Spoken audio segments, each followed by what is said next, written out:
Ayan, ayan. Good afternoon, good afternoon. Magandang hapon. Ay, malapit na gumabi. Ayaw ko kung anong tawag dito. Evening na ba? May araw pa naman konti. Ayan.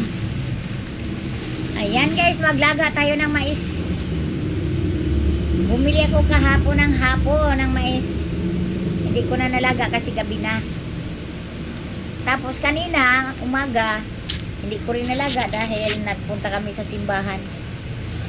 First communion ng aking apo. Kailangan kasama yung mga nanay. Aha! Ayan. Kaya ngayon lang nalugaran. Hapon na. Sabi ng aking mga anak, lutuin ko na daw. Ayan. Magluto tayo ng mais. Magluto ang lula ng mais.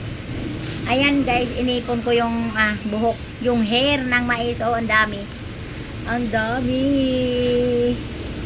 Oh, kakulay na yata ng aking hair. Ng hair ni Lola. No guys, no, kakulay na yata ng hair ni Lola. Yung hair ko na lang. Mabuti dito sa amin guys, maraming nagmamais. Pwede ko akong bumili ng buhok lang ng mais. Dati, nung unang yung ko,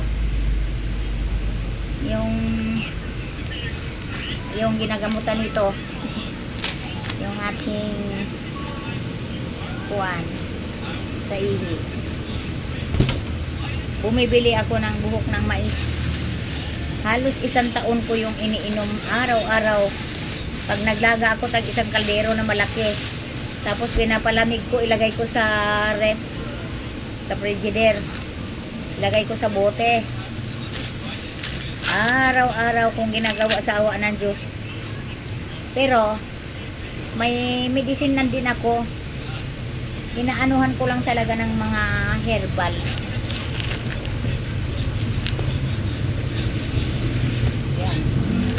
O, tas ngayon na naman, dahil siguro sa kararide natin sa pagkain ng aking mga apo, prito ng isda, laging prito ng isda. Dahil ayaw naman magsikain ng mga tulahin mo yung isda. Paksiwin mo yung isda, ayaw nila. Gusto prito.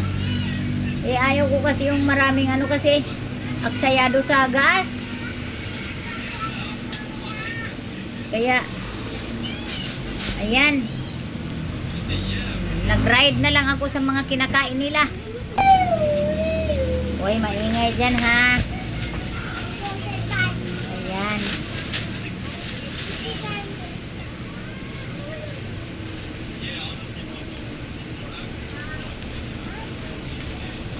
Ayan guys, ituloy ko lang yung aking trabaho. Ayan, maraming salamat. Thank you for watching. Ituloy-tuloy ko lang yung aking trabaho. Kanina hindi ko to naluto agad kasi pagdating namin galing sa simbahan, nagluto ako ng itlog kasi nagutom na ang aking apo at ako rin. Ayan. Mabuti naman yung simbahan, malapit lang sa amin, ilang hakbang lang.